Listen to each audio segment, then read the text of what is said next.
பிரபல தொழில் நிறுவனமான லெஜண்ட் சரவணா ஸ்டோர்ஸ் ஊழியர்களுக்கு நேர்ந்த சோகம் குறித்து இந்த பதிவில் பார்க்கலாம். தமிழ்நாட்டின் முன்னணி தொழில் நிறுவனங்களில் ஒன்றாக சரவணா ஸ்டோர்ஸ் நிறுவனம் உள்ளது. இங்கு ஆடைகள் முதல் காய்கறிகள் என வீட்டுக்கு தேவையான அனைத்து பொருட்களும் விற்பனை செய்யப்பட்டு வருகின்றன. இந்த கடையின் உரிமையாளரான சரவணன் கடந்த 2022ஆம் ஆண்டு வெளியான லெஜண்ட் படத்தின் மூலம் சினிமாவில் கதாநாயகனாக கால் பதித்தார். இப்படத்துக்கு பெரிய அளவில் வரவேற்பு கிடைக்காவிட்டாலும் மீம்கள் மூலம் இணையத்தை ஆக்கிரமித்தது. அதே சமயம் லெஜண்ட் படத்தின் மீது இணையவாசிகள் விமர்சனங்களை அடுக்கி வந்தாலும் லெஜண்ட் சரவணாவின் அடுத்த படத்துக்கான எதிர்பார்ப்பு ரசிகர்கள் மத்தியில் இருக்கத்தான் செய்கிறது. இந்த நிலையில்தான் அவரது கடையில் வேலை பார்க்கும் ஊழியர்கள் ஒரு விஷயத்தை முன்வைத்து கதறியிருப்பதாக தகவல் வெளியாகி உள்ளது.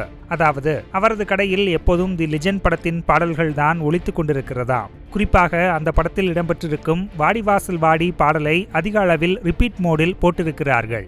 இதனால் அங்கு துணி வாங்க வரும் ஊழியர்கள் கூட பாட்டை மாற்றச் சொல்லி வேண்டுகோள் விடுத்து வருகின்றனராம். 2 மணி நேரம் 3 மணி நேரம் துணி வாங்க வருவோரின் நிலையே இப்படி என்றால் தங்கள் நிலை எப்படி இருக்கும் என அங்கு வேலை செய்பவர்கள் புலம்புகிறார்களாம். ஒரு நாளைக்கு 200 முறைக்கு மேல் அந்த பாடல் ஒலிப்பதால் தயவு செய்து அதை நிறுத்துங்கள் என கடை ஊழியர்கள் கதறுகின்றனராம். செய்திகளை உள்ளது உள்ளபடி தெரிந்து கொள்ள ரெஃப்ளெக்ட் நியூஸை சப்ஸ்கிரைப் பண்ணுங்க.